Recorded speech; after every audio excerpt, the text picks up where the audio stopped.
예레미야 27장 말씀입니다. 예레미야 27장에서 29장까지는 하나님께서 예레미야를 통해서 그 시드기야 왕과 당시 유다 또 여러 관리들 백성들에게 주시는 그런 예언의 말씀입니다. 그 예언의 말씀의 내용은 이제 너희들이 잘못을 했기 때문에 하나님의 징계를 받을 텐데, 그 바벨론의 느부갓네살 왕을 통해서 내가 징계를 할 것인데 그 징계를 달게 받아라. 근데 징계를 좀 완화되게 받을 수 있는 길이 있다. 그것을 알려주시는 말씀이지요. 그래서 그 징계를 달게 받는 방법은 싸우지 말고 바벨론의 느부갓네살 왕이 쳐들어왔을 때에 항복하라는 얘기입니다. 쉽게 얘기하면 항복하고, 그 바벨론 왕이 이제 바벨론으로 포로로 끌고 갈 때 그냥 끌려가라는 것입니다. 그래서 목숨을 보존하고 죽임 당하지 말고 바벨론에 가서 한 70년 동안 그냥 포로 생활을 하고 그 기간을 잘 견디고 때가 되면 내가 70년이 되면 포로에서 귀환시켜 줄 것이다. 그것이 이제 하나님의 말씀이죠. 예레미야를 통해서 주시는 말씀.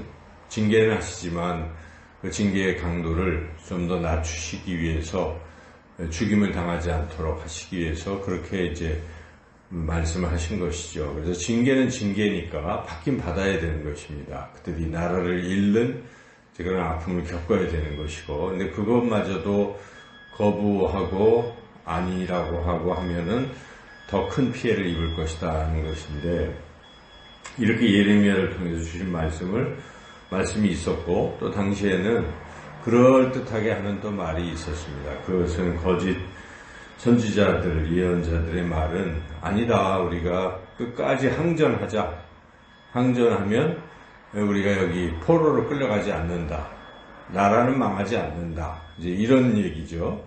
그래서 이미 우리가 1차 포로, 2차 포로의 경험이 있었지만 나라가 망하지 아니했다. 우리가 항전해야 된다. 이렇게 자꾸 부추기는 이제 그러한 무리들이 있었습니다. 이게 두 가지가 지금 이렇게 대비되고 있는데, 그래서 오늘 우리가 읽은 27장 말씀에서 하나님께서 예레미야를 통해 주신 말씀은 바벨론의 왕을 섬기라는 내용이에요. 처음부터 끝까지. 그래서 피해를 주저라. 만약에 저항하면 결국 칼에 죽임을 당하고 또는 기근과 전염병으로 결국은 다 죽게 될 것이다. 그러니까 지금 징계를 달게 받아라. 너희들의 잘못을 회개하는 의미에서 이 징계를 잘 받아라 라고 말씀하신데, 백성들은 어떤 편을 선택했는가? 결국 하나님 말씀을 듣지 않았습니다. 예레미야는 매국노로 규정을 했습니다. 시드기야 왕도 그랬고, 그 전부터 여호야김 왕도 그렇고, 다들 나라를 팔아먹는, 바벨론에게 바치려고 하는, 포로로 끌려가라고 하니 이거는 매국노다. 백성들도 그렇다 이렇게 생각해서 예레미야는 이 말을 하면서 그냥 핍박을 계속 받는 것이죠. 이런 상황을 우리가 생각해 볼 때 인간적인 생각을 해보면 매국노 쪽을 택할 사람이 별로 없을 거예요. 우리가 끝까지 항전하자. 끝까지 죽을 때 죽더라도 나라를 빼앗기면 안 된다. 목숨 걸고 싸우자. 또 하나님 우리와 함께 하셔서 우리는 망하지 않는다. 이렇게 이야기하는 것이 상식적이고 그럴듯해 보이죠. 그러나 하나님의 계획은 그동안 계속 말씀을 해주셨건만 듣지 않았기 때문에 거기에 대한 상응하는 대가, 징계를 받긴 받아야 되는데 그 징계를 좀 완화시켜주시려고 이렇게 그냥 포로 생활 70년 이거죠. 죽지는 말고 포로 생활 70년. 그런데 그것을 듣지를 않는 것입니다. 백성들이.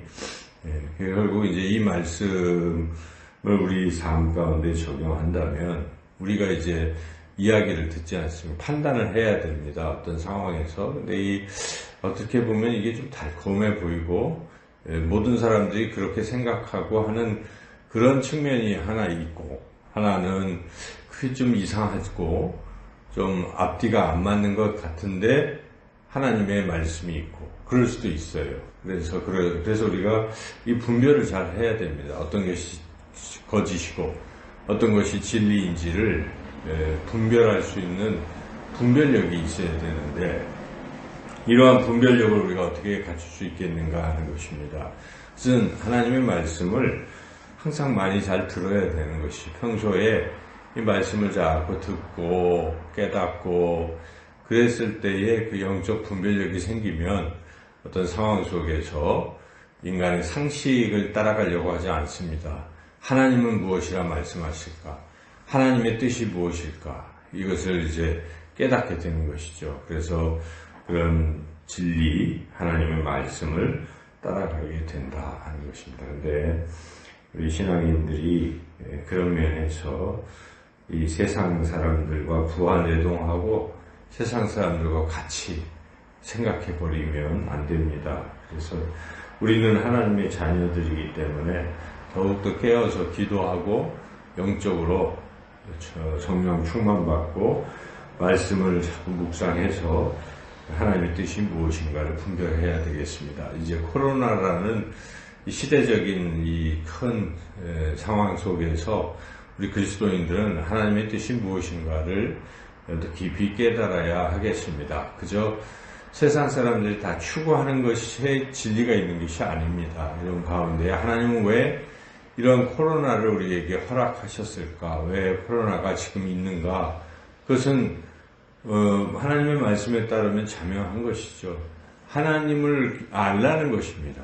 인간이 하나님을 모르고 하나님 곁을 떠난 것이 지금 잘못인 것이죠. 그래서 우리는 이러한 가운데에서도 코로나라는 것을 두려워할 수도 있지만 그 영향에 우리가 놓여 있지만 더 중요한 것은 그 가운데 계신 하나님, 이 코로나를 일시에 사라지게 하실 수 있는 그 하나님, 코로나를 통해서 인류가 반성하고 하나님 품으로 돌아오기를 원하시는 그 뜻을 우리가 잘 분별해야 할 것입니다. 그래서 우리 그리스도인들도 이 가운데에 하나님의 뜻을 잘 알아서 사람들을 하나님께로 인도하는 이것이 하나님의 뜻이고 우리 자신도 신앙이 다시 회복되고 하나님 품으로 돌아오는 이런 것이 하나님의 뜻임을 알고 우리가 그렇게 살아가야 할 것입니다.